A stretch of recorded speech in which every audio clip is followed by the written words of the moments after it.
Van Gogh nega qulog'ini kesgan? Bugun hamma yoqdan rasmlari chiqib keladigan Vinsent Van Gogh bilan tanishamiz. U post-impressionist bo'lgan. Impressionizm haqida oldingi postda tanishtirgandim. Ular umuman boshqa yo'nalishlar. Bugun asosiy mavzu bu emas. Xullas, Van Gogh hayotlik davrida bugunga kelib bu darajada mashhur odam bo'lishi tushiga ham kirmagan. U juda kambag'allikda hayot kechiradi. Juda ko'p asarlar ishlagan, izlanadi, hayotini san'at uchun bag'ishlaydi. Biroq umri davomida hatto bir dona ham kartinasi sotilmaydi. Qashshoqlik, yolg'izlik uni azoblaydi. Shunda ham ijoddan to'xtab qolmaydi. Turli ruhiy kasalliklar bilan kurashayotgani kartinalarda namoyon bo'ladi. Yana bir gap, yetmaganiga ochlikdan kraskalarni yeyishga majbur bo'lgan va zaharlanib, yana yangi turli ruhiy kasalliklarga uchragan. O'zini qulog'ini kesgan. Eng mashhur asarlarni shu voqeadan keyin chizgan ekan. Balki o'zi bilmagan holda o'zi uchun o'sha payt piar bo'ladigan voqeani tayyorlab ketgandir.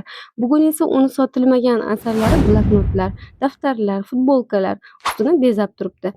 Hatto meni pasportim chexolda ham uni rasmi. San'at tarixi haqida qiziqarli ma'lumotlarni bilishni istasangiz, podpiska bosish esdan chiqmasin.